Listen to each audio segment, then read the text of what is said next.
Hello, everybody, and welcome to a very unscheduled episode of the Elseworlds Exchange. I am, of course, Sal, and I'm joined I'm today Joel. by Joel. Yes, Hey. Joel. Hey, we're doing this because, honestly, tomorrow is Tiffany's last summer Friday, and so Oh, rather than fill up my Friday with obligations, I'd rather just be like, all right, send my wife off to work with a last hurrah, and then we'll get back to business. I'm also taking off from absolutely Marvel and DC, so because I'm hey. like I don't have time. Like Yeah, I makes gotta go. sense. But yeah, so it's an impromptu show. It's very late at night for us here on the East Coast. But we should mention that this show is sponsored by viewers like you. If you're watching the show live, you can answer a question you can ask a question or comment here, and we'll read it here on the program. Like I'm 58 years old, but we'll still do it Up next on the on program. the program. Yeah, but yeah, we're asking a very interesting question, I think, and that's the Marvel versus DC movie. Is it a thing? Could it ever happen? And it's funny because we're in this place right now where Marvel and DC Comics are both owned by parent corporations. Maybe Mhm. DC a little less likely that that'll happen in the future. More of an absent parent company, as we like to call it. Hey, I like that. Yeah, an absent parent company. But Deadbeat yeah, parent company. right? Big time. But yeah, they're both run by their own parent corporations. Of course, DC has been notoriously run by Warner Brothers, or at least owned by Warner Brothers for the latter part of like 30 years. Mhm. Marvel only recently, since 2014, I believe, was when the acquisition took place by Disney. But either way, not since I think 2007 was when the last Marvel versus DC comic book came out. Mm. Whenever Avengers JLA came out. I think it was Yeah. 2007 or two. But in any event, that was the last time we saw a Marvel DC crossover. And of course, if you ask the audience, they will be very quick to tell you how impossible it can be to get another Mm. Marvel DC crossover in the future because of the parent corporations, despite the fact that 50% of those were already owned by a parent corporation. Yeah, and despite, as we have mentioned on the show before, goddamn Chippendale Rescue Rangers apparently got to get away with murder and crossover whatever they wanted. And that was very much like a sign. It was a thing that it was part of our like personal theories regarding the Marvel DC crossovers or the inevitability thereof, which is all it really takes is just the right interested parties to make those happen. Incidentally, in the comic book world, that is actually not as likely as it is in apparently the cinematic world. Shockingly so. I know a few comic book people who work in the industry, people who are movers and shakers in that industry who would very much like to see a Marvel DC crossover again in the future, who have indicated as such to their respective editors and publishers, and those editors and publishers saying, like, wincing at the idea and then saying, like, yeah, I don't know, Marvel being the most notorious of holdouts, I want to For some say, reason. they're the ones who say, like, we're not doing crossovers. Like, I remember somebody mentioned I'm probably actually sharing more than I should, so I use vagaries. Mm. But I talked to a person at a particular convention who mentioned that they talked to Marvel about the idea of doing a crossover with one property and their property, and Mm. Marvel said under no circumstances Hmm. they're not in the crossover game. Like, Interesting. they simply don't do them anymore. That's You know? interesting. And I think the proof is in Infinity Warps. You know, Yeah. seeing Amalgam, and they're like, but can we do it with our own characters? Can we It's like, just amalgam ourselves? right? Like, that'd be like Hershey's going like, I mean, I understand that you like s'mores, but like, can we make s'mores just using chocolate bars? Or only more marshmallows? Right? Or yeah, like whatever marshmallow corporation there is out there. Do you need the chocolate? Do you need the graham crackers to make this thing a reality? Well, Yeah, you kind of, do. because without it, it's nothing. Right? Without it, it's just weird. And that's what Infinity Warps ended up being. Weird and forgettable. Sure was. Hard to believe. But the reason why this is even a conversation, because I know that Marvel DC crossovers, not only, it's interesting because they sell. Intercompany crossovers sell. I just did some research for a back issues that we just shot, in which there was an intercompany crossover in 1994, and it was the #1 selling book of the year. I mean, yeah, how couldn't it be? You would figure even people who haven't read comics in years would want to go to their local brick and mortar to be like, oh, they're crossing over again, you say? Yeah, and that's the case with many different intercompany crossovers, but more specifically with Marvel and DC. But for some reason, despite the fact that they do sell and they do make money on YouTube, no one wants to hear about it. Nobody's very interested in talking about it. And if you do end up sparking a conversation, that conversation is quickly shouted down by a vocal minority who usually just says, like, it's impossible. Get to it. Not what we're talking about.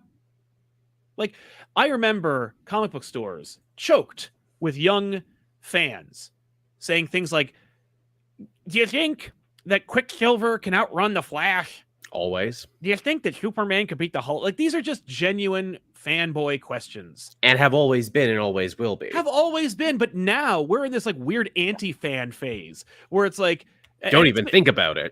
Don't even talk about it. Whoa, I didn't want to enter into a thought exercise right now. Excuse me. Excuse me. Which is weird because we also live in a day and age where shows like Death Battle are the biggest, most popular thing on the internet. Exactly. So, but the reason we're even having this conversation, despite the fact that this is kryptonite to our own show, is that's why we're doing it late at night. It's after dark, no rules at night. That's right. ComicPop Nights is a thing, but we're not doing that today. But listen to me. There is a line from one of the most profitable movie actors working today, Dwayne "The Rock" Johnson. Who, the most electrifying man in entertainment, who said, quote, I am optimistic. Just my nature is optimistic. And especially when it comes to creativity, especially when it comes to movies, and especially when it comes to the pantheon of DC heroes and villains. Across the street, we have the pantheon of superheroes and villains of Marvel. And to me, they cannot only exist, but they should, in my mind, cross paths one day. Which makes a lot of sense given this man's, background as a wrestler and a sports entertainer. He knows all about the dream match. That's the big money. The dream match. You got to sell it on pay-per-view, sell a premium, and it puts butts in seats, brother. Exactly. Well, characters crossing over is not a relatively new concept in either comics or wrestling or movies. Mm-hmm. And so The Rock suggests this idea, and I can imagine that there are probably conversations that took place beforehand. I'm sure there were conversations within Disney / Paramount / Warner Brothers, because most of these gurus, most of these producers, these executives have no idea what they own or how this works. Of course not. You imagine talking to your parents where they're like, "Oh, you're reading a Spider-Man comic. Is Batman in that one?" Yeah. Yes. And just like, no. Different universe. Not even a little bit. Different universe. And once you say different universe, you know that anyone who actually makes a living in the entertainment industry, just their eyes gloss over. They're like, you're talking about that Dungeons and Dragons crap. This is why I pay someone for this, to keep all this straight for me. Exactly. No, it's funny. I was actually reminded recently of the Wild West of the of early superhero motion picture business. Mm-hmm. And I'm just talking about like the Blade era. Yeah. When there's an alternate ending to the first Blade movie. Yep. In which Blade faces Morbius. Mm-hmm. Because why not? Why not? Why not? Because you don't own Morbius. That's why not. That's a big reason why. Right? Like there are some we assumed we did. Right. Oh, we can't just put Morbius in because we did, and it's on the DVD. Mm-hmm. Like we shot that. That's in there. It's not like it's a scene they shot and then deleted. There's a blooper in the X-Men 2000 movie in which the X-Men run into scene and then Spider-Man runs into the scene and goes, "Oh, excuse me, I am in the wrong movie." Head to toe, comic book accurate Spider-Man costume. And it's on the DVD. Just Fox going like, we're just having some fun. Can you imagine today? If that happened now? The shitstorm. If while they were shooting Endgame, somebody in a Batman costume just ran on, and then they went, "Oh, I'm sorry, I'm in the wrong universe." Like how much fun that would have been, how hilarious that would have been, and also like how litigious it might have been, or maybe not. Who knows? Like I don't know. But you're looking at like there are some who say that they wanted Thomas Jane Punisher in the Spider-Man 2 movie, but they couldn't get him because he was busy, so they put his stunt double in the sequence where Mary Jane is in front of the fountain running. I watched it. I'm convinced. I'm thinking that might be Tom Jane's stunt double being Punisher there. I don't know. But I'm just saying, like, they're just throwing characters in there. And we live in a world where one of the biggest superhero characters associated with one of the largest multi-movie franchises, which is to say Spider-Man and the MCU, are not only collaborating, but feeding off each other. Oh, yeah. And they're in two rival competitive studios. We're already seeing the equivalent of Marvel and DC crossovers.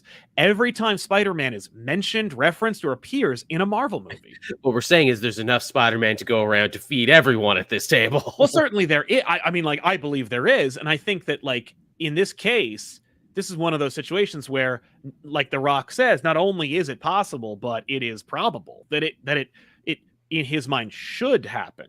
And I'm saying there's a precedent right now already for that to happen, in that if you hear the naysayers, they're just like, it's impossible.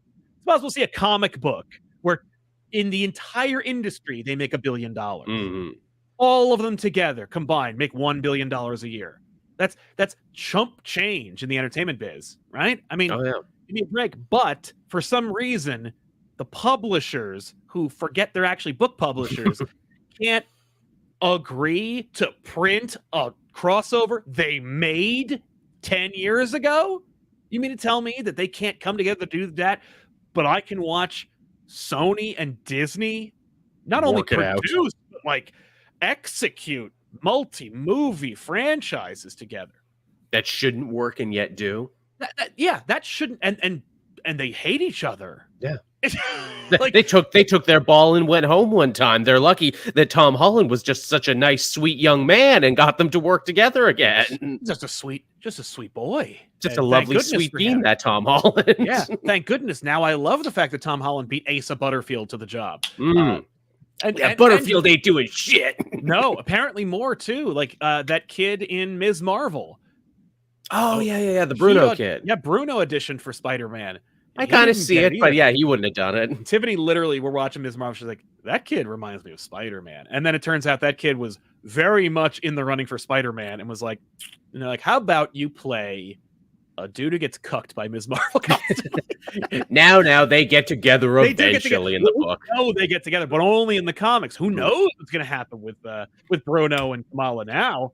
I think we all think they're supposed to get together. But but Bruno don't do that. No, I guess he doesn't. He's got to break his leg, and they got to break up, and he's got to go to Wakanda for a little bit and hang out with one of Black Panther's nephews for an arc. I feel like if Bruno gets into Shuri's radar, that's the end of it. Come on, watch out! Watch the hell out. But before we jump into more about that, let's talk about some super chats really quick.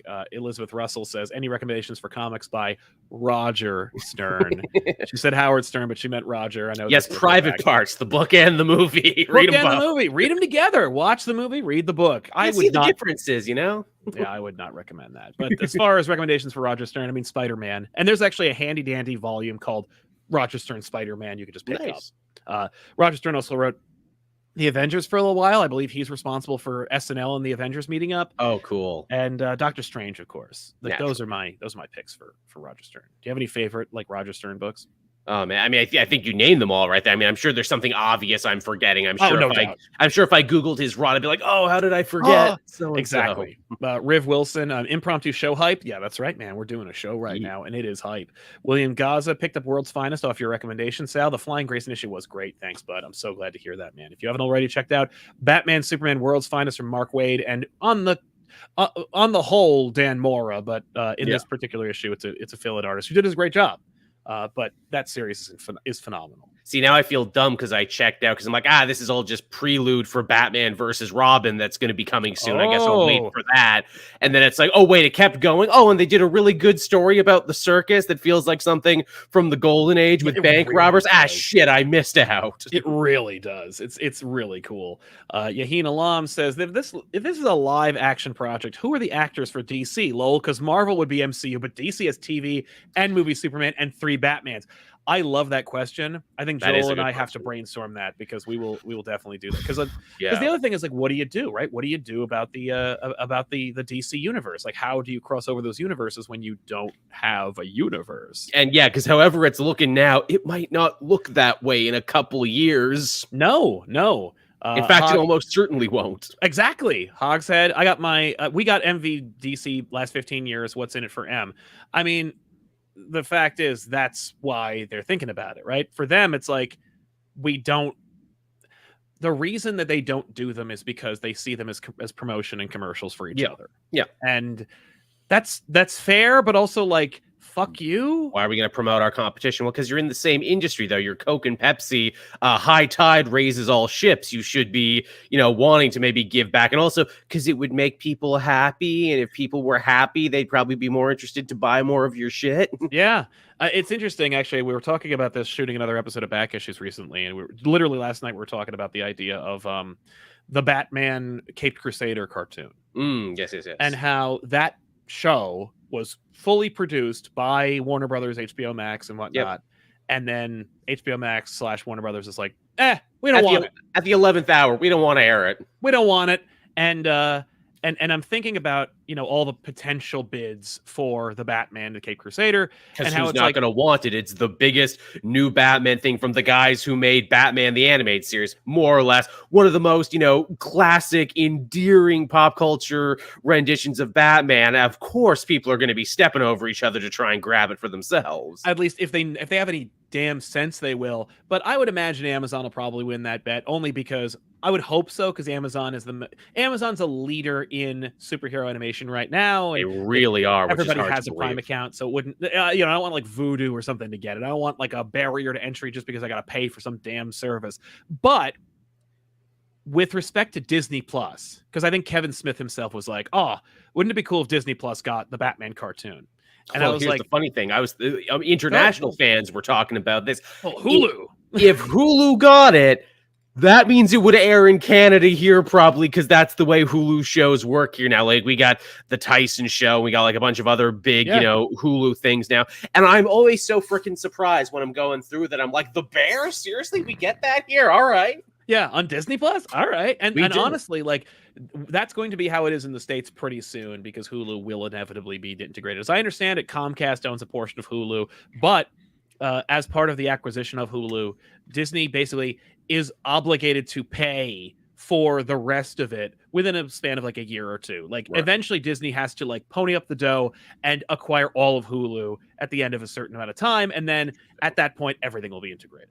Good. Maybe I can finally get my King of the Hill on Disney Plus finally. Yeah, I think we have it. I don't know if that's true. I like King of the Hill, but I don't watch it regularly. But my point being, if Disney Plus were to acquire the Batman cartoon, the new Batman cartoon, yes, would that be in any way advantageous? And my thinking is, if it were the Green Lantern CG cartoon, like if they'd not developed that, instead they were developing just the Green Lantern cartoon, I think Disney Plus would and should stay away from anything like that. Titans, even Young Justice. And the reason for that is because I think it would look bad for Disney. I think that it would be like, what is Disney doing paying for DC stuff when they have an entire toy chest of Marvel stuff? Like aren't you an animation house too? Why are you buying other people's animation? Exactly. Like, what are you doing? Like, what makes you think that like the Young Justice or Green Lantern properties are going to help you? Like, why? Like, is something wrong? Do you have something like, it makes people scratch their heads. But with you ain't getting the toy sales from it, that's for sure. Sure, but like, does Disney even give a crap about that?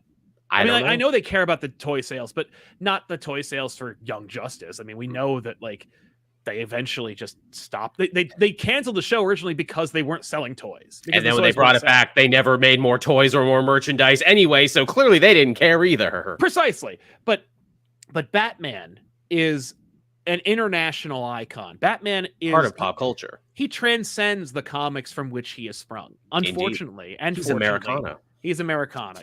Batman is James Bond. He's George Washington. Like, he is a character that belongs to the culture. And I think as far as Disney, Warner Brothers, Amazon, Apple, anyone's concerned, they'd be lucky to get Batman. We want to own a piece of culture. We own everything else. And Batman rises all ships, like you said. Like, Batman is one of those things. Like, I think I've told this story on this show. Certainly, I've told it on other shows before. But there's a story attributed to some editor-in-chief for Marvel who was like, when Batman '89 came out, that actually drove people into comic book stores, which were really minted around that time. It's recently minted around the '80s, and when they bought their one Batman comic, they left with a stack of Marvel comics. Like Yes, Batman gets asses in comic shops. Indeed. And maybe Batman would get asses on Disney Plus. Yeah, a healthy Batman brand is good for everyone. Yeah, and I'd love to know if Disney even considered putting in a bid for the Cape Crusader, because or did they become self-defeatist like we've been saying, like, well, it can't happen. They keep telling us it can't happen, so we shouldn't even try. Or were they like, maybe it'll reflect negatively on us? But like, if we know, then we get a better idea about whether a Marvel DC anything is on the horizon, or at least is in the realm of possibility. Because if they're telling themselves no, if they're saying no to Batman, then they'll say no to literally everything. True. DC related. But if they're considering Batman, then there's an option.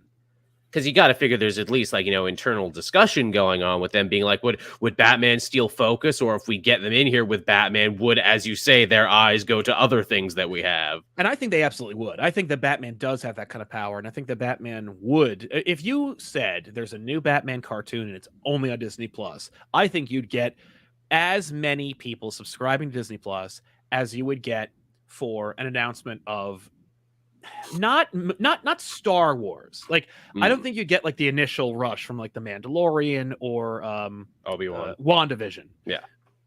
But the next wave, like the Loki period, or the Falcon Winter Soldier period. Like, I feel like an announcement not of the Boba Fett show. When Boba Fett was announced and launched, I think you'd get as many subscribers to Disney Plus for Batman as you would for Boba Fett. Yeah.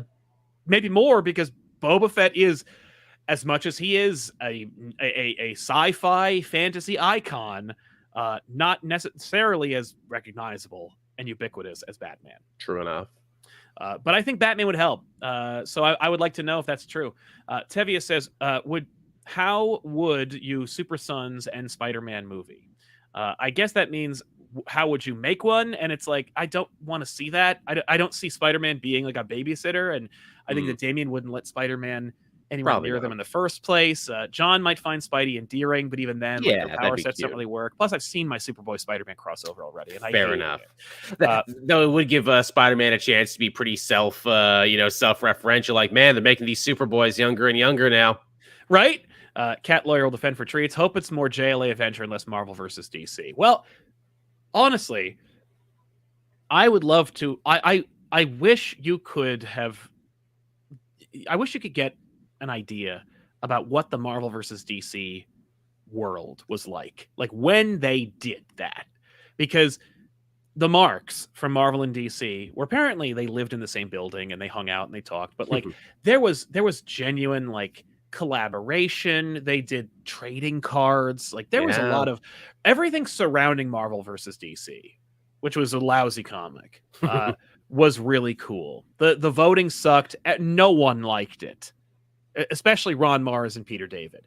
But I like that's something we're not saying too, where it's like they could make a great story, quality, whatever. The thing is, they could make it, and it'd be really good for everyone if they did. Oh yeah, no. The fact is, what I want out of a Marvel DC crossover, not to get too in the weeds about it, is the ripple effect. Because DC versus Marvel, the comic book, opened the door to getting things like Spider-Man, Batman, and all those amalgam comics, but getting like the other crossovers, Darkseid Galactus, Superman and the Fantastic Four, like these books, Superman versus the Hulk. Like, you got books that were genuine efforts, genuine creative efforts that actually came out. Silver Surfer, Green Lantern. Like, you got books you wanted to see out of the thing that wasn't necessarily very good, but did get everyone's attention. And obviously with, the glut of truly great comic creators, writers and artists our age who grew up on this stuff. I know Chip Zdarsky's got a story to tell. I know, Donny Cates. They've got stories to tell if only you would allow them to tell them. Yeah, James Tynion IV already wrote 3 of them. It's TMNT Batman. True enough, and everyone loved that. Everybody loved it. They made an animated movie out of that. They made a damn animated movie out of it, and it's actually pretty good. It is. Alex Cash, you're totally right. The Sony Spidey MCU deal should be the prototype. Hey, WB, let Feige produce 3 movies for you, and we'll only take half. Honestly, Alex, like, I I haven't mentioned that out loud too often because I don't want to get just attacked by rabid DC fans who don't want to see an MCUification of DC. Mhm. But I will say, I mean, if like, Oh no, an MCUification? You mean success in movies that people like? yeah, now And that lasts for longer than 5 to 8 years and have a plan? Oh no, what a terrible world that would be. Yeah, and even in the beginning, like I think what they're concerned about is the hegemony that we eventually saw with Marvel. Where that's fair enough. And I don't want that necessarily. They should be different enough in tone and theme. I get it. And DC, like the thing about the Marvel movies is that like those Marvel Comics is all in one world, and they do have one theme, and they do have one tone, or there are many different nuanced Marvel comics. Yeah. DC is a universe made up of other universes. Like, absolutely. And it always has been. It's always just kind of been patchwork and putting it together. It's like the Earth 2 characters live here now, because sure, why not? The Fawcett characters live here too. Milestone, yep, they can come. Why not? Carlton, the reality is Superman and Batman existed in 2 different universes for a long time until they didn't. Like that even the bedrock of your shared universe is a meteorite made with another meteorite. Like they're all from different places. So DC lends itself to having a nuanced voice and a lot of different feels and different tones and different ideas. So like I get infinite Earths as a concept. Yeah, I get it. But Feige doesn't need to necessarily make these movies. Like, you know, Feige provided notes and like critique for Sony to make the Garfield movies. Yeah. And by the way, they didn't listen to any of them. No, of course not. There were a couple of notes they did make, but if you look it up, like you can see Feige's notes on like no one cares about Peter's parents. Like you can cut the entire airplane scene. Like you don't need any of this. Like Spider-Man looks like a monster doing this. Like you can't have this. There's a lot of stuff that like really works if you just ask someone who knows what they're effing doing to help guide you. Ray Farr, ComicPop Woo. Thank you very much, Ray. Loved your last episode, and I got to say, ComicPop and other YouTubers have let me know about books more than the big 2 ever have. I hear you, man. I appreciate that. We're trying, man, because they're not. We're just trying to like sell these books because we want. I mean, like selfishly, it'd be nice if like the comic book industry were a little bigger. Again, yeah, selfishly, even just for us, so we know we can have a job in 5 to 8 years. Exactly. But yeah, Starro, Pulsaro, I think because of the brand association outside of the comics that Marvel and DC have aggressively pushing, most people, non-comic fans, can separate the two. The fact is, most non-comic fans don't know the difference and don't understand the nuance and the quagmire that is with the crossovers. So they can be like, why don't they just do that? Like, why isn't Batman in this? Like, I mean, hell, most old people and most young children, I have noticed, have the exact same school of thought, and it's something that makes a lot of sense. And that is like, well, yeah, obviously, Batman and Spider-Man are friends. They're both good guys. All good guys are friends. There was a time, I may have told this story before, but I used to dress up as superhero characters for birthday parties and for a costume shop, and it was very rare. I only did like once or twice, but like the first time I did it, I was Batman, and I had the full Keaton Batman '89 rubber costume. Nice. I went to this kid's birthday, and I showed up as Batman, and the party stopped, and he was like, "All right, well, I gotta go, everybody. I gotta show Batman my room." So he takes Batman to his room, and he pulls out a like large figure of Spider-Man in the Ben Reilly suit. Oh, nice. And he goes, "Do you know Spider-Man?" And I'm like, "Of course I know Spider-Man. Like I've met him at least twice." Yeah, really, canonically. But like the kid's a Spider-Man fan, but Batman came to his birthday party. But like as far as this kid's concerned, Batman is real. Yeah. And he knows Spider-Man. Like, which is a beautiful thought in and of itself. Well, yeah, all good guys are friends. Of course they are. Exactly, absolutely. And I think that's a nice message to send out there. Cladlu Rogo John says, speaking of Roger Stern, would you guys ever do a back issue on the whole Hobgoblin arc to talk about its faults and see what could have fixed it? Yeah, we will do that eventually. I've almost done it a couple times, but I'd like to have that like really second nature. Trash Cam, thanks for the late night show, guys. Just finished Immortal Hulk and loved it. Got any recommendations for other dope Hulk runs I should check out? I mean, people love Greg Pak's run. I would stop after like World War Hulk, but like if you read all of Pak's run from like before Planet Hulk to World War Hulk, you're good. There was a couple good runs in a row there. Duggan had a really good one. Wade had a really good one when he was sending him through time and everything. There was like a number of actually really solid Hulk runs back to back that no one gave a shit about until Immortal Hulk. So yeah, just go a couple runs back and I think you'll be good. That's true. Not only that, of course, you got to check out the Peter David run, and I'm very happy to say that they've pretty much done a really good job of making these epic collections that just that encompass the Peter David run. So instead of being like, well, you got to go look for them, you got to go through your back issues and look for like all these Peter David books. Like, no, go pick up the epic collections if you can get them for cheap, and just read all of Peter David's run. And it's cool to see it all in one collective volume because like it's years of stuff, and you got some really neat art. Like Mike Deodato Jr.'s art starts there, and it's like really cool to see it back then. And also, if you just came off Immortal Hulk, guess what? A lot of the stuff they reference in that, you're going to be like, oh yeah, they referenced that in Immortal Hulk. Yeah, in some cases, they straight up grabbed the panels and recreated them. It's true. Mr. Catch, wow, come on YouTube to listen to back issues while I played video games and you're live streaming. What a world. Also, Ezra Miller versus Jeremy Renner. Who's going to win that fight? I mean, Renner they invited back at least one more time. Maybe Miller will have one more time too. It is hard to tell. I don't know. They aided and abetted Miller, so I don't know. Maybe they've got something going, but wow. Everything we learn about that Miller thing is like, how could this keep getting worse every time? At least they made like a statement and made no apology to the people they hurt. But like, anything. I'm sorry for those I've upset, not about the people I've choked, assaulted, robbed, potentially kidnapped, but I'm really working on myself now. Especially because like the Flash movie is literally testing as good as the Nolan movies. So they say, but then again, people are like, haven't they always said that? Where it's like, oh, it's as good as Dirt. I'm like, I'm pretty sure you guys have said that the last 6 times. It wouldn't surprise me. Jordan Thill, hi, Sal and Joel. Wouldn't Disney running the DC cartoons and shows be like how they continued Star Wars, the Clone Wars from Cartoon Network? That's true. That is true. Yeah. Yeah, and that worked out for a while. It did. I mean, the rest of them all eventually migrated to their own app for like, Bad Batch and everything else afterwards. Yeah, that's true. That's true. But I mean, there's an option I don't know what deals were already in place at the time, or they were just like, well, let's not rock the boat. This seems to be doing good here, so we'll keep it here. Absolutely. No, and that's the thing is like if it's copacetic, then just keep it going. If they work out a deal and it's good, like keep it up. Nobody's going to complain.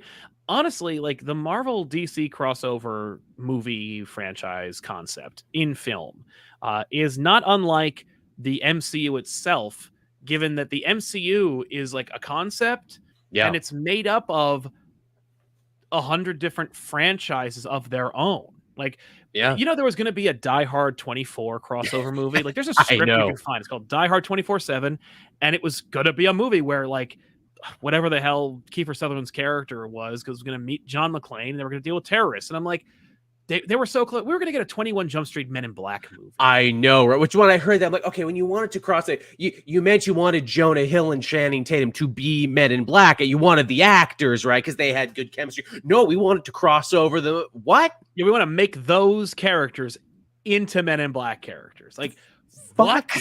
Like, oh my God. And they didn't care. Like, they weren't like, oh, well, what about the canon? Like they whatever. But you mean you wanted Lord and Miller to write the new Men in Black, right? No. Yeah. No. Oh, no. And that's what's so fascinating is like they're in as far as Hollywood's concerned, crossing shit over is just like, yeah, all right, whatever. Can't we do it? Can't we keep doing it? Yeah, whatever. We do it. We've done it before. And like the MCU is in and of itself, like the reason why these Hollywood people are like pooping their pants over how amazing the MCU is because for them, it is kind of hard to do. I mean, like, look at how many Batman movies there were. It's with true. No Superman movie. With no Superman. Like it's still going on. There's no reference to Superman until the worst Batman movie. Like 4 Batman movies, and he says Superman one time. No crossover. Didn't even occur to them to do it. And they could have done it at any time. But they just didn't. Just didn't. And that's the mentality. So when you saw like the Avengers, these people were just like they were like Vince McMahon just falling out of his chair.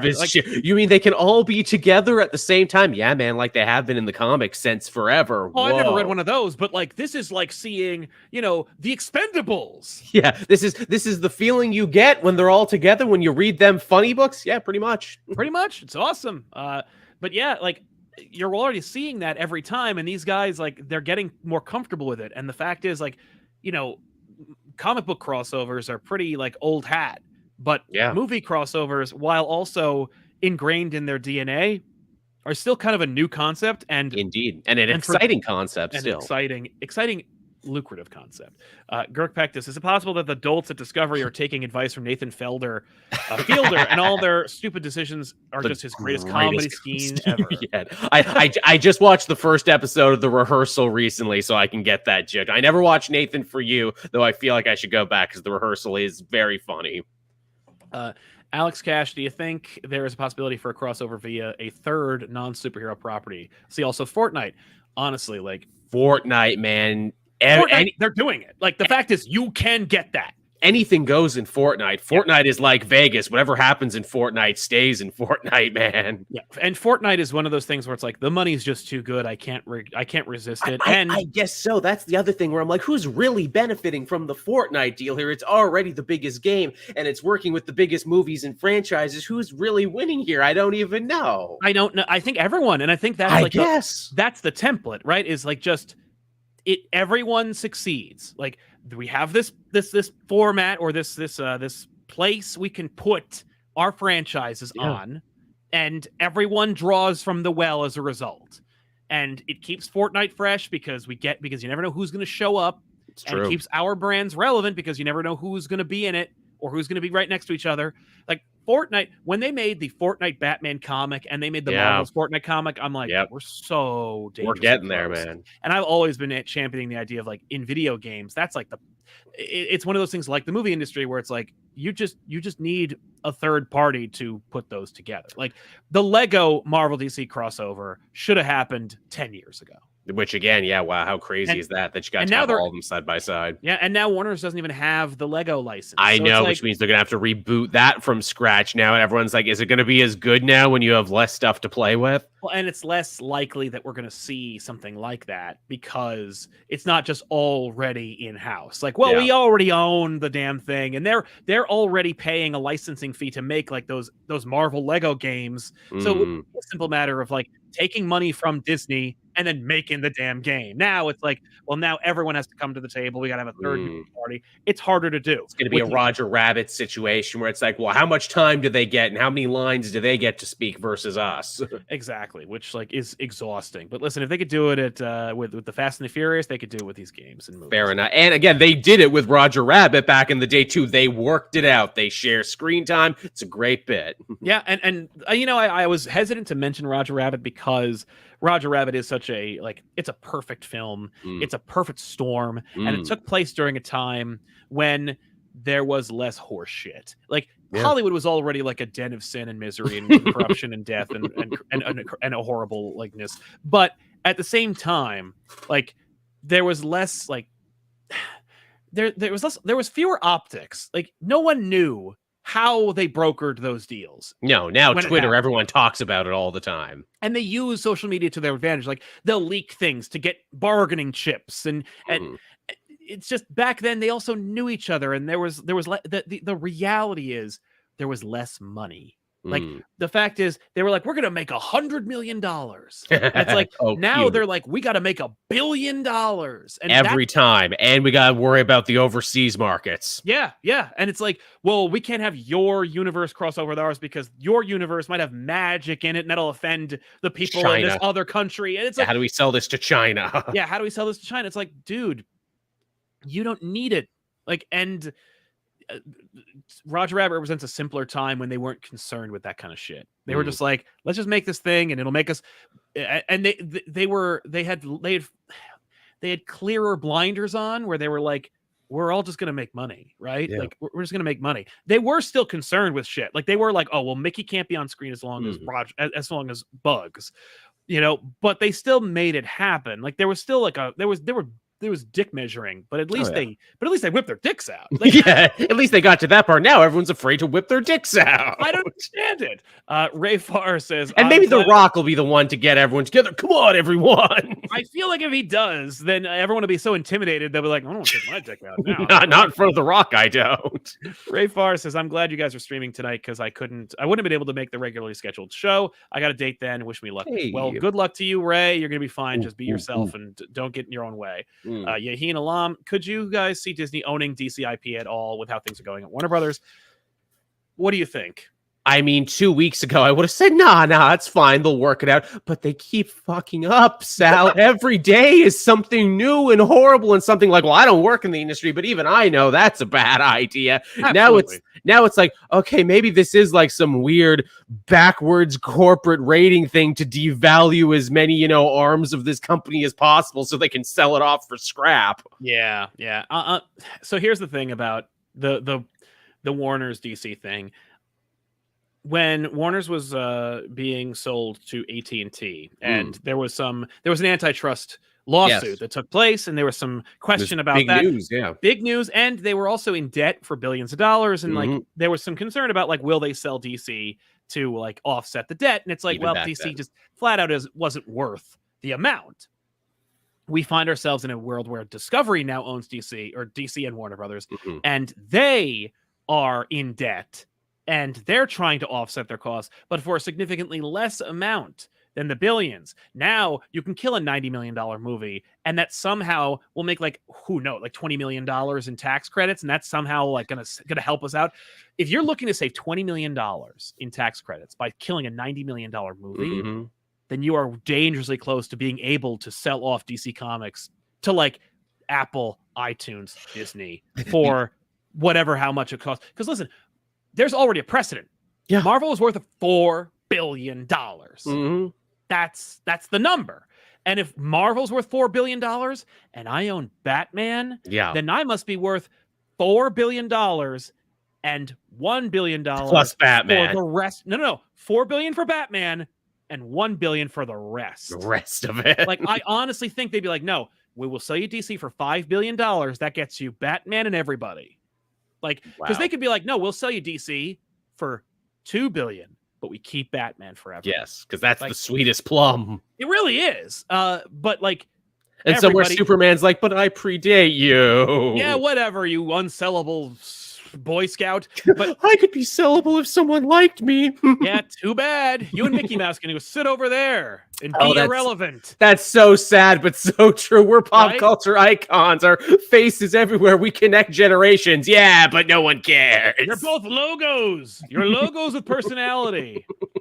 But yeah, man, I mean, like, but we're in a world where now I think they could sell DC. The question is whether it is an antitrust situation if Disney owned all the superheroes, and I genuinely don't know. Like, when I say that, I don't mean like I don't understand, and I'm responding to comments that don't exist yet, but they're coming, which is just like, oh, you don't get it. No, neither do you, man, because you're not a fucking antitrust lawyer and you're not an entertainment lawyer, and I know two of them, of each. So, and I'm telling you, I don't know the answer, because when it came to comic books, they don't make enough money to warrant an antitrust lawsuit. Yeah. There was an antitrust lawsuit regarding that, and it fucking failed. Yeah, also, even if there was, it's Disney, though. They are historically good at skirting laws. Look at how they kept Mickey Mouse in the public domain for, like, decades longer than he should. Yeah. No, it's true.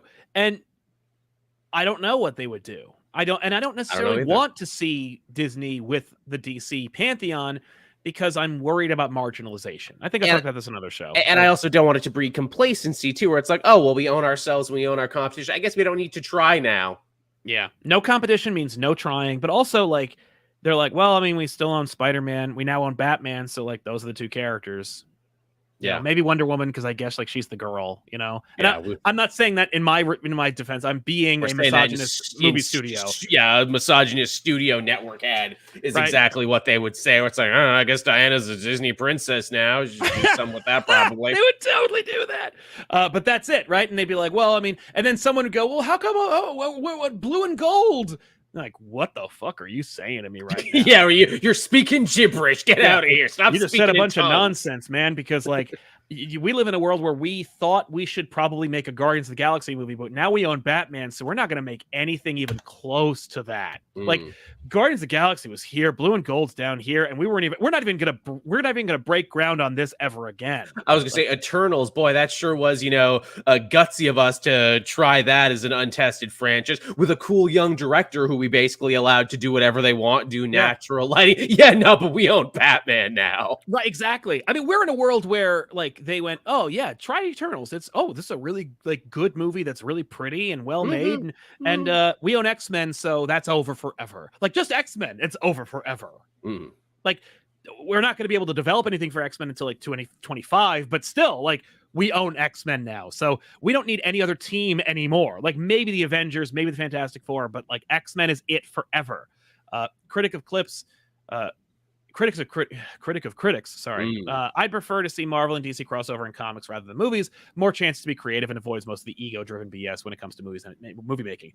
You're not wrong. You'd sure hope so, but then again, it's not like comic people don't also have their own egos. But then again, the comic industry is a lot smaller and a lot more incestuous, where it's like, well, if it doesn't work out for me here, I'd probably like to go work for the competition. So exactly. Now these guys do have massive egos sometimes, and and then you like remember you're working in the comic industry, and it's like, dude, you better check yourself. But like, you know, you do at least get like comics are pure in as much as like, you know how many people make this comic book? You got a writer, an artist, an inker, colorist, editor, letterer. Like it's fewer people. You know, when you make one movie, it's thousands of people, and it's millions of dollars. And there are people who like are like, I gave you millions of dollars, you better do what I want to do. And like there's directors who are like, you better do what I want to do because I'm in charge. And everyone has notes. Everybody's got notes, and then there's the board of directors and the studio executives, and it's just like, ugh. It's a miracle any movie gets made at all. Exactly. Ray Farr, the world needs a Dark Claw movie. That's one thing I do not need. Alex Cash, 100% agree on one crossover paves the way for the next. That's why this has to happen, so I can get Spider-Man TMNT while I still walk this earth. Yeah. Honestly, I'll take that as a comic book. I don't need a movie of any of that, but I do hear what you're talking about. Like, I would love to see Spidey and the TM and the Turtles. I've never thought about that because most people want to see Daredevil and the Turtles because they're so thematically connected. I saw a picture somebody drew or maybe like manipulated, but it was an image of Daredevil with the Turtles on a rooftop, and I'm like, oh, that's really cool. I saw that too. Actually, I'm like, it works. It works. It works. Starro Pulsara, which character created for TV or movies would you like to see incorporated into the main universe? For me, it to be Jason Kent from the Superman and Lois. I don't have any. There's nobody from TV that hasn't already been introduced that I would want to. I mean Grant Gustin, because he did it for so long.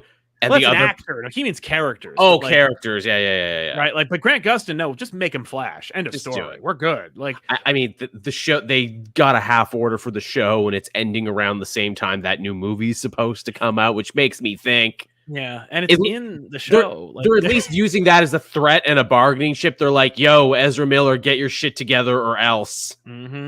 Cat Lawyer, can't they just do a special for kids like Cartoon All-Star PSA? Yeah. See how people react. Or Roger Rabbit, but superheroes. Would they want to recast Steve? No. I would not want to recast Steve. But you could do something like Chip and Dale Rescue Rangers. I was gonna say I like the Cartoon All-Star thing. Like it's a charity. It's for the children. For charity. Put your egos at the door. It's for the kids. Have you watched it? Because it sucks. Oh, it's terrible. It's one of the worst. It's so fucking bad. But I also kind of love it because it is this weird ass time capsule. Oh yeah, no, it's cool, and I appreciate the spirit of collaboration, and it's garbage. They sold the shit out of it. Goddamn Bush Senior and his wife were at the front. They're like, well, we're gonna watch a special cartoon to keep the kids off drugs. Right, like Bush would spend 2 seconds watching a cartoon with Michelangelo in it. Oh yeah, of course not. Yeah, it's like, well, I haven't watched it, but I assume it's good. Yeah, well, I pay. I did so well with my own sons, George and Jeb, as you can tell. Exactly. Jaheen Alam is Warner Brothers going to go the way of Fox because it feels like it. I don't see now. Fox is one of those things where I don't know really the details. Like I don't remember the details of like how. Yeah, even now it seems it's like Fox was purchased by Disney, but I don't think Fox was like screwed. I think Disney just wanted Fox. Yeah, like they probably could have kept, chugging along. I mean, they had stuff in the tank, like Free Guy. They had like a bunch of stuff.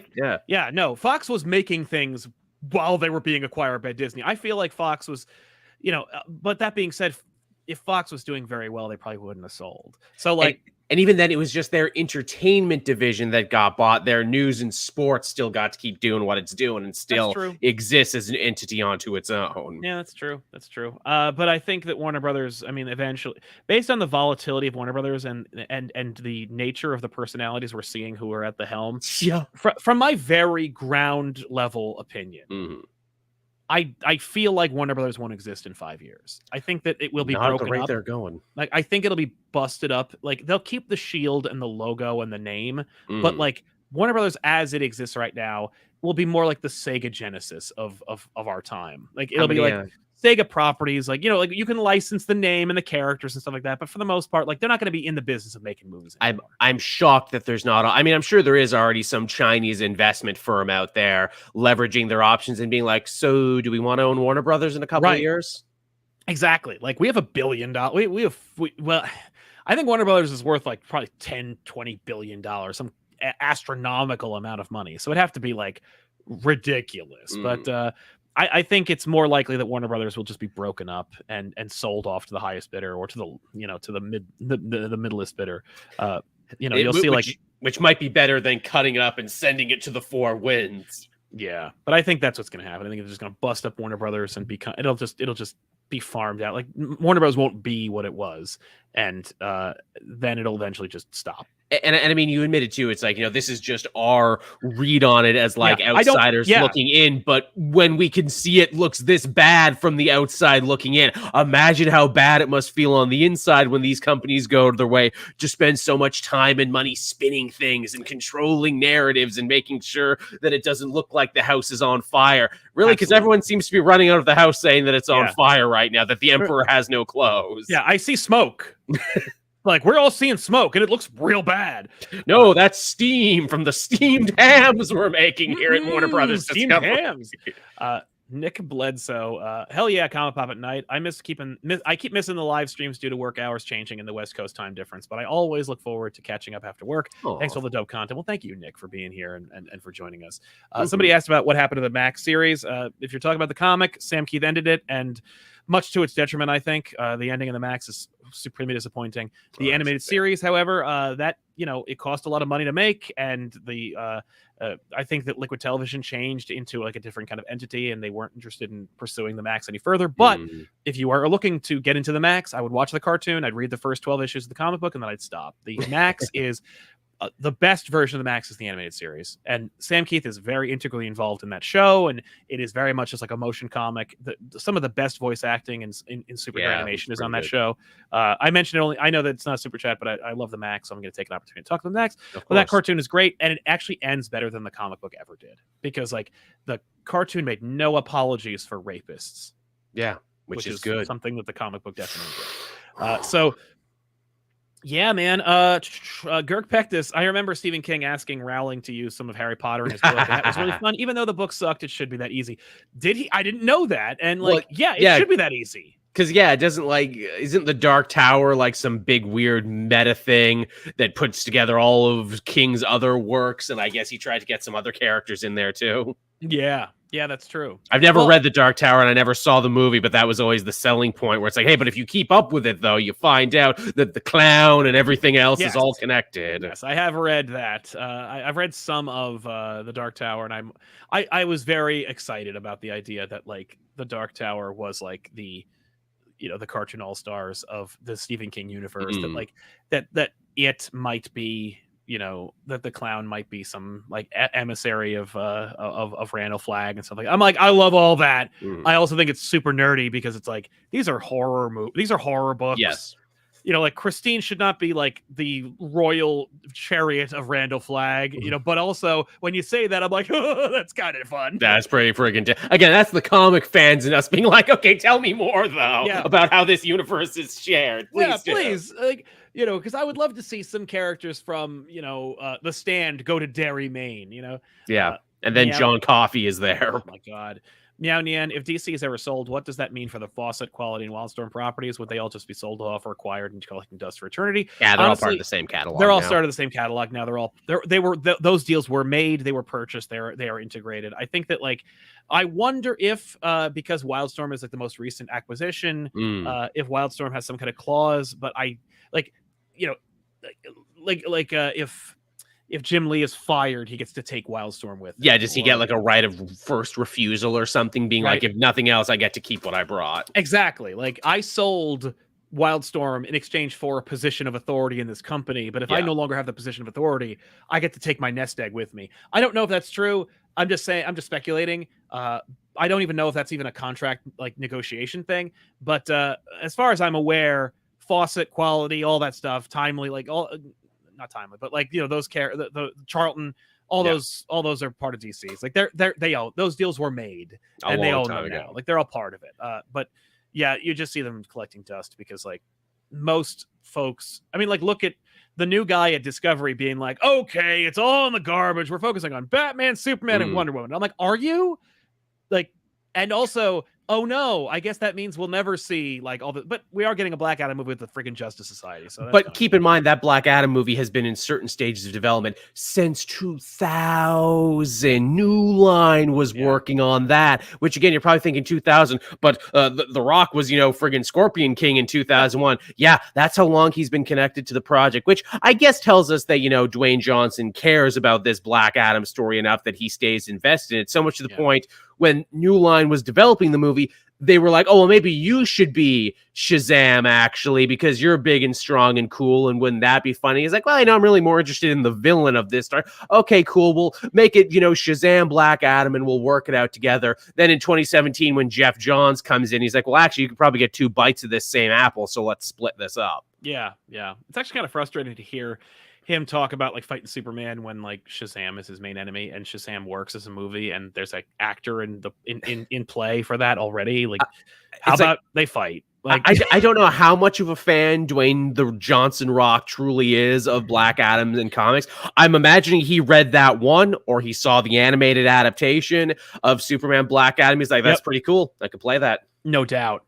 Ray Farr, you guys think the general population would even realize that there's a Marvel DC crossover, Disney owning DC and having a monopoly on all media keeps me up at night. I mean, yeah, eventually it's all going to get there anyway. It's also like, as much, as we talk about this, where it's like, oh, well, what do Joe and Jane Popcorn think? What, do, Uncle Jim and Jan in Wyoming, how do they feel about this thing? They're not on Twitter and they're not on social media, and it doesn't affect their day. So they probably won't know.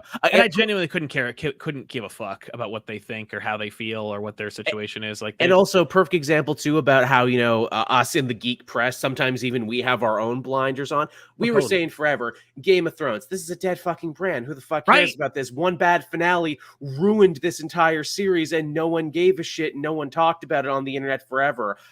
House of Dragon episode 1 and 2, biggest premiere they've had, biggest digital. I'm like, well, fuck me then. I guess Joe and Jane Popcorn still care. No, the second episode apparently like resulted in actually more views than the first episode. So wow, not only does word of mouth still exist, but also like there is still a love of of that franchise. Yeah, I guess they were off just long enough for people to get nostalgic about it again, I guess. I don't know. I can't explain it. Did they just think it was a new show with dragons? Is that what it was? Or did they... Because I didn't pay attention to any of the promotion for that. Did they really sell where it's like, no, this is the prequel to Game of Thrones? And that's weird, too. When do people give a shit about prequels? I thought generally the well was poisoned on the idea of prequels. Yeah, I haven't met a prequel I liked. I don't understand. The Powerpuff Girls movie and the Grand Theft Auto games. Those are the only good prequels. Powerpuff Girls movie. Good pull. Cladlu Rogojan. I am still wondering how the heck they are going to explain Blade and vampires in the MCU. Also, it's PG-13. Why? Most of the audience are adults anyway. Yeah, that's true. But at the same time, like, does it really need to be a hardcore R-rated like bloodfest to see? I mean, like you can get away with a lot of stuff in the PG-13 rating. It's vampires, for God's sake. You cut them in half. You cut them down. They turn into dust. It doesn't matter. How do they explain it? The same way they explain vampires in any other movie. They've always been there. They're here now. That's literally Blade. Like, that's the Blade movie where it's like, hey, it's a secret society you didn't know about. Yeah, that's literally the Blade franchise. It was its own franchise for a while, and it was predicated on the idea that vampires have always been around. I mean, it's like Rick saying it, where he's like, who knew but all of humanity for like at least 500 years? Like, hey, there was a secret society of immortal Eternals who lived and bummed around the world for a really long time without getting noticed. Right? Nick Del Tufo, oh hoy hoy, Sal and Joel, watching this will make cleaning all at work go by swimmingly. Thanks. Hey, we try. Cleaning. Sorry, man. Meow Nian, if DC becomes like Sega, what's their Shenmue? I don't know. Shenmue was like their attempt at being like, oh, we're gonna, really elevate video games. You're gonna like actually walk around and interact with people like you would in real life. And everyone who had a Sega had Shenmue. And Probably JSA, like the I JSA guess, movie, right? Like that'd be my guess. We're bringing it back. We're bringing it back to the golden age, maybe, possibly. We don't know. Yeah, that's another thing too, to bring it back to The Rock. And I've mentioned this before, where it's like, yes, I'm going to be the one to use my charisma and use my carny nature and everything to bridge the gap between these two worlds, because I think it would make a lot of money. And who doesn't want to make a lot of money and a lot of good press? But also, as we've said before, I don't know if you can trust The Rock to do this, because again, they might just pay him more money to do another Fast and the Furious. He might decide he wants to run for president, which I am damn certain is why he has that show, The Adventures of Young Rock, that literally just exists to ingratiate middle America to him and his life story. So they already know it off by heart when he makes his run to be president in the next couple of years. I didn't know that was an idea. That's ridiculous. He's also going to probably have one more WrestleMania under his belt, because he's got to fight his cousin Roman Reigns so he can pass the torch fully on to him before he eventually leaves and goes and starts an acting career as well. Huh. Okay. I had no idea. Dex Baker, Joel, understand this. My fear with Marvel ever owning DC is that it'll be just like WWE buying its competition and then killing the industry for years. That's a very good way to look at it, where it's like, again, that's the perfect example of it bred complacency. It's like, well, we killed all our opponents and ate them alive. So, if you want to watch wrestling, it's us or nothing. Right. But I'm not advocating for a Marvel DC acquisition. No, I don't think anyone is. The headline of this is literally just seeing like them collaborate. And I think would be nice. That's where we are. Blue Bubba says this would introduce the biggest character in cinematic history, Access. I think we can go ahead and just forget about Access and not worry about Access's like cinematic debut. Although that would be the one role that I'd be like, all right, Shia LaBeouf, you're up, man. I like what Morrison said to explain it. What's on the other side of the source wall? The Marvel Universe. Of course it is. Yeah. Cladlu Rogojan, what did you say happens at the end of the Max? Nothing good, man. Don't worry. Nothing good. Yeah, a lot of bad. Yeah, let's just say the bad guy gets a happy ending. But like, so we talked about like casting. We should wrap it up, but like I also want to talk about like the casting situation. Like, okay, let's say that like The Rock uses his powers, because here's the thing. Let's say The Rock called up Robert Downey Jr. And the two of them just said like, we're going to give respective pressure to each other's like executives. We're just like, Robert Downey Jr. goes, I'm only going to come back as Iron Man if we do a Marvel versus DC movie. We do a JLA event. Because I have no more worlds left to conquer. I want to cross this one off my bucket list before I ride off into the sunset. Exactly. I just want to see that. I think that'd be cool. And The Rock is like, and I will push it. Like, and I will push my desire to see that. I will rock bottom and people's elbow my way through this. And they're like, oh, okay. So let's say they make that happen. What DC universe do they pick to pit against it? And I don't know, because it's really going to be different. Yeah, because like if The Rock plays Black Adam, which of course he would, and maybe Black Adam would be the big bad they have to fight or something. I don't know. But like, well, that's another thing with this whole Black Adam thing and The Rock, where it's but your whole like image is a good guy image is the thing. You're trying very hard to be that guy. And I tell from other movies you can't be too bad, because again, you want to preserve your image because you're probably going to be running for president in a couple years. For me, it's like you're so excited about being the Black Adam. There's like not a lot of Black Adam books, and in the DC universe, there's more recently now, only because you're in the movie. Have they tried to catch up? But genuinely in the DC universe, like nobody cares about Black Adam, and when he shows up, it's kind of cool because like, oh, Black Adam, oh, there's a good cool guy, right? Exactly. Unless Bendis is writing him, and then it's like, oh, there's Black Adam again. But man, I think that the way to do it is not unlike the Ninja Turtles Batman animated series crossover, where they just made up their own version. Like, I think that you need like a Kevin Feige, whoever is there. I can't remember her name, and I feel really bad. Hang on, MCU casting director, because like that person deserves to be named Sarah Finn. There you go. Like what you need, I think, if you're gonna do that, because it keeps everything neat and tidy, is to get like a Kevin Feige, Sarah Finn, like literally all Marvel Disney's doing is licensing the DC characters.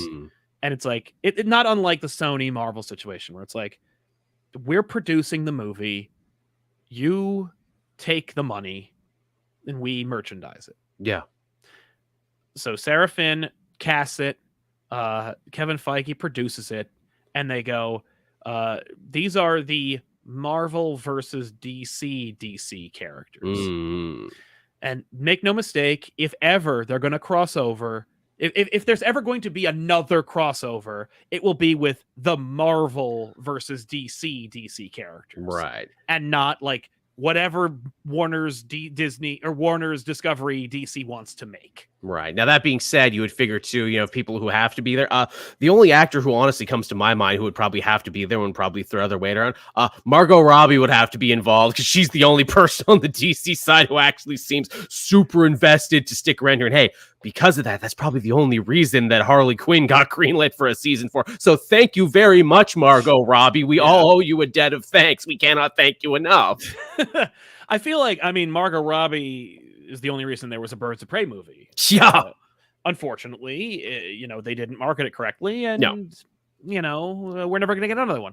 But like, it has its fans. It is its fine. And there's talk that they might be doing a Black Canary thing, and the Green Arrow might be in that. They don't. I mean, that was the talk until the new guy came in, and now who the fuck knows about anything? Exactly. But yeah, I think that's the safest bet is to do like our own universe, like our own multiverse, like in the Marvel multiverse. Yeah, there's a DC universe, and these are the ones there, and these are they. And I like it. And if DC wanted to, if Warner's Discovery wanted to, we could have a Sony situation where we'll produce a Kevin Feige Marvel Productions Superman movie. Like if you want to do that, like, here's the world in the Marvel multiverse that's basically the DC universe, and it has all these characters on it we cast, and they all show up, but they're all original and unique and not related to any of them. So actually, like, you know, if The Rock wants to play Black Adam, maybe he's a multiversal Black Adam. Maybe he plays a different character. He's like, I just wanted to use my Black Adam clout to play anybody, so now I'm somebody else. Like, whatever. But you know, that's what you do, and then it's like, I can imagine that movie makes $1 gazillion, and then why wouldn't it? And then DC goes, well, this was way easier than making our own DC. Yeah, what have we been doing this whole time? Why don't we just let them do it, and then we'll just take the money? Like they charge us, like we charge them to license our characters, and then we take like 80% of whatever the fuck that movie makes. This is great. Are you shitting me? Which of course is like a nightmare scenario for like DCEU fans, but like whatever. You look, it's over. But you know, but Warner's Discovery DC, you're welcome to make whatever you want. You can make Joker 4. Like, nobody cares. Like, go ahead, go nuts. But like, there's no mistaking that these characters, these movies are being made by these people. I mean, and that's very much looking towards the future. But that's my solution for the casting. Do you agree, or do you have another idea? Like, I mean, yeah. I mean, this is just such like a tangled web they weave. I'm like, yeah, honestly, I think that's the only way out of it. Make them think that they got the best deal out of it. Yeah. Trevingsley helping us out very much. Her thanks a lot, Trevingsley. Meow Nian. Off topic, but so with the axing of Warner Brothers animated arm, is Venture Brothers now dead with no chance of a movie? I want to see my boys again. Yeah, probably. Although, I mean, if I were Jackson Public and Doc Hammer, I would just take Warner. I would take Venture Brothers someplace else if you could. Like, that's what I would work on. I mean, I think like we haven't heard anything, but I think the word is that it was going good, and they didn't talk about it getting axed because it's an Adult Swim thing. Is an Adult Swim thing off on its own? It's on its own. It's not like, yeah, that's TV and that's not HBO Max. I feel like they also probably are in production for it, and a Venture Brothers movie is not the problem. Like that is chump change compared to like movie, like or even animated superhero problem. Which I think is what might save it. To say, no, we were making this on a TV budget. We were making it just like we were for all the other specials. Yeah. Oh, okay. We'll wrap it up and then it's over. Girk Pectus, speaking of Axis, we were talking about Axis, the character, but sure, Axis. Have you read the Magneto prequel to it? It was great. Unlike Axis, it made Red Skull terrifying. He created a mutant concentration camp. Yes, yes, I remember that. I haven't read it, but I do remember that happening. Yes, I do remember that. I mean, yeah, that whole what is it? Magneto run was excellent, where Magneto was slightly depowered and he was basically just the Punisher. It was great. Yeah, the Cullen Bunn run. Yeah. Ray Farr, if they do a crossover, I feel like DC should have a new cast. Returning actors from previous films has gotten annoying, in my opinion, lately. Make new things. Yeah, I think that's the way to go. He also says, for the cat, give pets a soup. All right, here you go, buddy. Best show ever. As far as that is concerned, we talked about casting. Oh, I had a concern. Clad Lou Rogojan, Peacemaker is the only decent thing coming out of DC at the time. Honestly, do you guys agree? It's great. I like it a lot. Love Peacemaker to death. And again, it feels like they almost made it by accident, where it's like, oh yeah, we let James Gunn do this when he was having trouble with the other guys. he made a great movie, which led to a great spinoff. In fact, basically all the TV we make is great at around that time. Stargirl, Doom Patrol, it's all great. Boy, we should have been concentrating on this the whole time, shouldn't we have? Yeah. But the other thing, it's a concern I have, and I've mentioned it before, but I think it's worth discussing, and that's the motivation to do a Marvel DC crossover movie is to make all the money. Yeah, like that's the only reason to do it. I mean, creatively, blah blah blah. Yeah, sure, but like genuinely, the reason why The Rock, anyone would be interested in making this movie is to make. Because probably The Rock has some kind of like, I get part of the gross deal. Oh, well, yeah, because his production company is involved in freaking that. I mean, again, hey, I don't know if you saw the end of that Super Pets movie, but literally it's like, oh my God, The Rock threw his weight around big time here, didn't he? Sure did. But I think that there's only so much money superhero movies can cost and make. And I think like there's a glass ceiling when it comes to superhero movies. Like you could spend $250 million to make a superhero movie. You could spend $450 million to make the same superhero movie, and it would look pretty much the same. Like at some point, you just reach a critical mass when it comes to making these kinds of movies. Right. The only reason why they cost more is when you get like more personalities and more expensive shit in them, like Endgame. Like why Endgame's budget was reportedly ridiculous, because it was like Infinity War and Endgame, and we had all these actors in it, and because it had to be, but the only reason why you pay more than $250 million on a movie is to make $1 billion. Yeah. But the reason why you pay like $500 million on a big budget action superhero movie is to make $2 billion. Yeah. Which is kind of impossible. But if you're making a Marvel versus DC movie where you're going to have the Avengers and the JLA, you got to spend like $2 billion. And honestly, like even if it's $1 billion, because the thing is, what I'm saying is, I think that a Marvel versus DC movie wouldn't cost more than $250 million. Right. But knowing these properties and these studios and how much money they're already trying to get paid for beforehand, I think they'd be like, we have to spend $600-800 million. And doing it that way too, you also make yourself a can't miss event for the first time ever. Sunday. Right. But the problem is, I don't think there's $2 billion of box office money in the theater. I don't think that like the money is there. I don't think that it's possible to make a summer blockbuster or a movie event that will make you $2 or $3 billion in a movie's like runtime. I don't know, man. It feels like there's no ceiling to some of it. I mean, shit, even something like Top Gun, or like, how the hell did this make money? Who the hell still gives a shit about Top Gun? Apparently, everybody. Yeah, but Top Gun was expensive, and it made the money. It made the number that the most successful movies of the year make. It didn't make more money. It made the money. Like it made the number that they are all chasing. But it's not going to make twice that. Like there's only so many human beings on the earth who are going to spend the $10, $20 to go see this movie. Suppose so. That's where we are. I don't know if the cost is worth it. That's my suspicion or my concern is that it's like you spend if your movie costs $500 million, you're doing it wrong. Like A, you're doing it wrong, and B, you're setting yourself up for failure because of course the rule of thumb is you got to spend like half that. So it's like you got to double that. So you have to make $1 billion to make a profit. So you got to make $2 billion to make it worth a damn. And if your movie's $500 million, it's too big. It's never going to make that kind of money. Like Marvel versus DC as a movie, a concept, the only reason to do it is to convince studio executives you're going to make $2 or $3 billion. Right. And I don't think it's realistic to make that expectation. Yeah.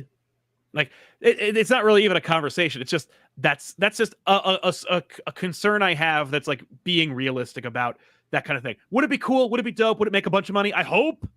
Yeah. But there's also no guarantees. True. Batman. It would be worth it. Like to buy Batman, he's probably worth as much as Marvel. Like to buy Marvel $4 billion, buy Star Wars for like $4 billion, buy Batman $4 billion. Like I think Batman's worth $4 billion. And in movie box office, definitely. I mean, no one's gone broke making a Batman movie. But we did BVS and it did make $1 billion. This is true. In a time when like Iron Man 3 made $1 billion. Yeah.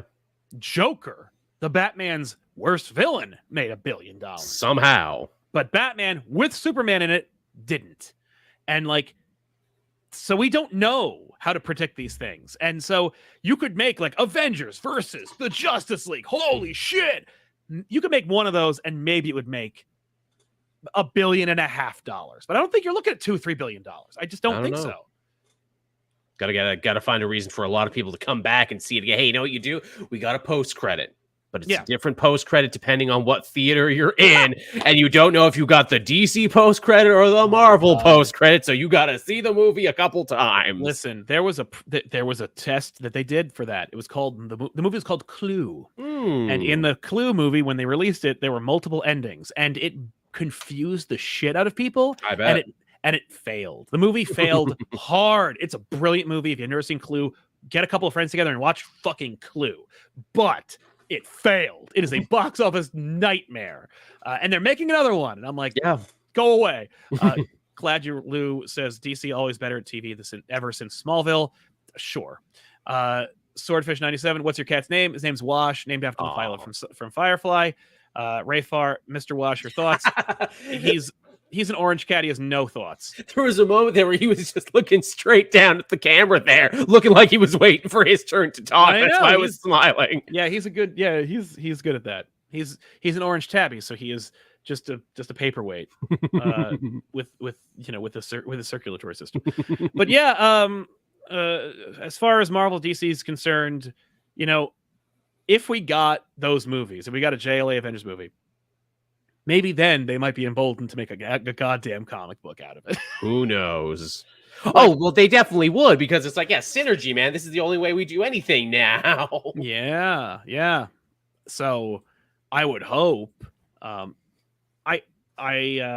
wish we could come up with a solution that would like get those publishers to just do those crossovers anyway. That's the real problem, is where it's like, how do you do it? How do you incentivize them? Yeah, and get really over themselves is what it is. It really is. They're commercials for each other. Like, they're commercials for each other, and Marvel has their head so far up their ass, they're never going to work with anybody. Like, they genuinely, and like, I remember running into a like marketing guru from the 90s at my studio. He has an office in my building, and we chatted about Marvel for a while because he used to do a lot of business for Marvel back in the 90s. Oh, damn. Yeah, and he was like, and we talked about working with them because he's like, have you thought about getting sponsorships from Marvel? And I'm like, they're not interested. Like, they don't work with us. And he's like, it's funny. 30 years ago, they had the exact same policy. Wow. So they've not changed in 3 decades. They don't work with others. Like, they don't work well with others. They don't like reaching across the aisle. Like, it's really hard. The only reason why we got that Marvel versus DC was because of the Marks, Mark Gruenwald and Mark so-and-so. I don't remember the Marks, but it was they both executives at DC and Marvel had the first name Mark, and they worked together, and they were friends, and they were just like, let's make it happen. Also, the other thing is, both industries, both publishers were in the toilet, and the industry was fucked, and they were like, we need to make some effing money. Desperation, breeds invention, breeds good bedfellows. And also, too, hey, Mark Grunwell, by all account, lovely human being. Oh, yeah. No, great. Beloved. But yeah, so, in order for Marvel to ever consider doing it, they'd have to be like, it would have to be like, we'll let you use Batman. I think that's what it is. I think it's like Batman and a character who's not doing very well, or a character who could use the injection. Arguably, you could still get away with a Batman Daredevil crossover because Batman would help, because Daredevil's sales are not low, but they're not great. It also helps that the same man is writing both right now for both of you, so it would be really easy to be like, hey, Chip, you got to do extra this month. Honestly, that's something where it's like, Chip would do it, and both those characters, but the thing is, like, why would DC do it when I'm giving you the character that's going to help your book? Yeah. Like, well, then you'd better put Spider-Man on one of my lower selling books. And if that's the case, then you probably get another sequel to Spider-Man Superman. Yeah. Which is a book I don't want to read, but I will if I have to. Like, because honestly, like, if you got Peter J. Tomasi to write me a Superman Spider-Man crossover, I'll buy 3 of them.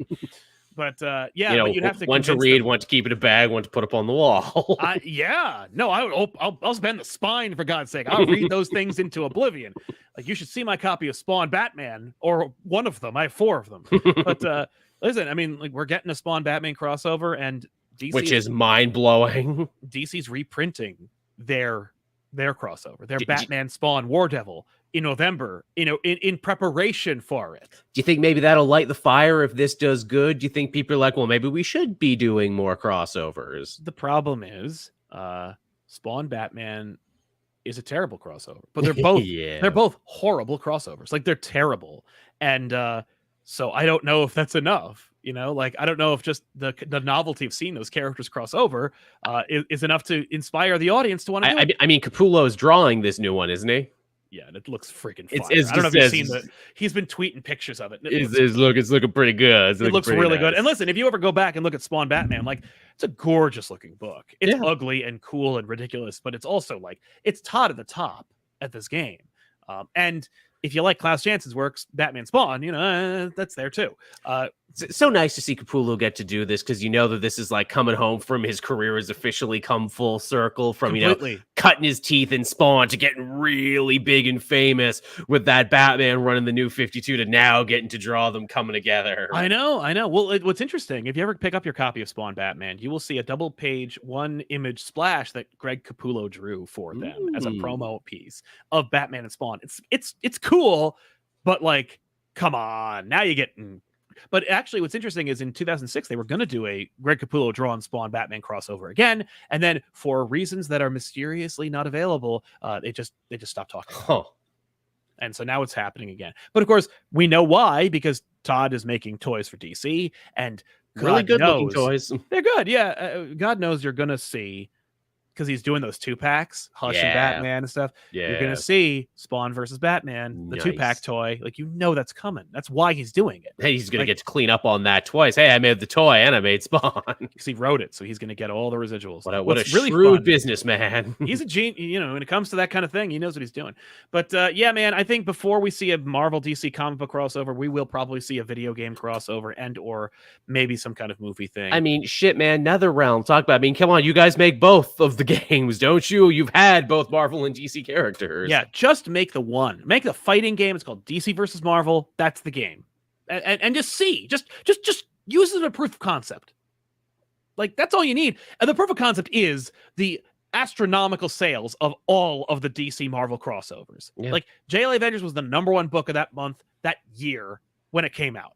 Like, DC vs. Marvel was the #1 book of that year. Spawn Batman was the #1 book of that year. But, like, whatever. But the point is, they both did very well for themselves. We're not even saying they have to be good.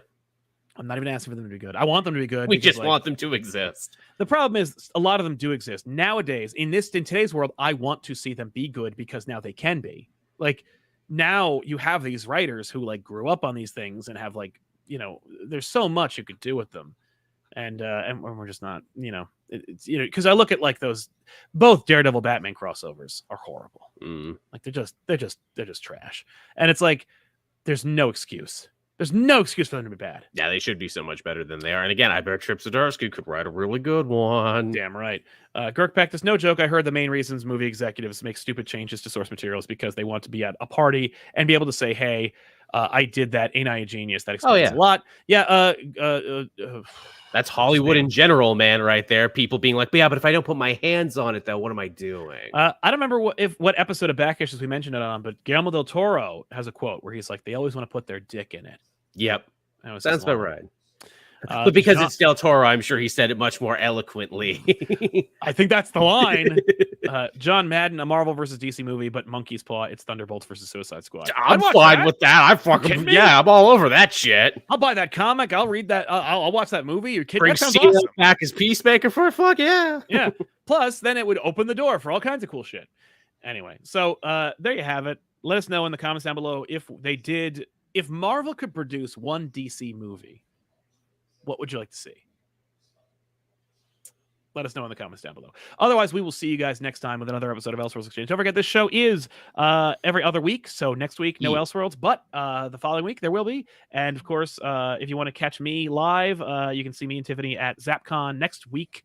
That is to say, September 10th on a Saturday in Wayne, New Jersey. We're going to be doing a panel. We're going to do... it's going to be a lot of fun. We're going to have some merch. Nice. And hopefully we'll see you in Wayne, New Jersey at the Wayne PAL. Just go to ZAPP confam.com and check out the details there. I should warn you that it is a comic book show and less of a Comic-Con. So, like, if you do want to go, adjust your expectations. Like, don't fly there. You know, if you live in Pennsylvania, maybe you want to take the drive. But otherwise, like, it's really just going to be like comics and us. And I ain't worth flying to. So just come if you can. But otherwise, we get it. But otherwise, we'll see you guys next time. Don't forget to check out Joel, link in the description, and check out patreon.com/ComicPop if you want to help us more directly. It does help us out in a big bad way. And it's been revolutionized. There's a lot more stuff. Check out our fun, like, Instagram stories-esque thing called Lens. I update that lens like at least twice a day. There's a lens from me where you get updates about me and the channel more specifically. And there's an exclusive podcast where we get like every other week updates, where I tell you like what's going on behind the scenes. And there's a transcription if you don't want to listen to it that's in the post as well. So you get a whole like blog post or a podcast for your trouble. So patreon.com/ComicPop. Any links you need, description below. Check them out. Check out Joel. We'll see you guys next time. Thank you. So long, everybody. Thanks a lot for watching.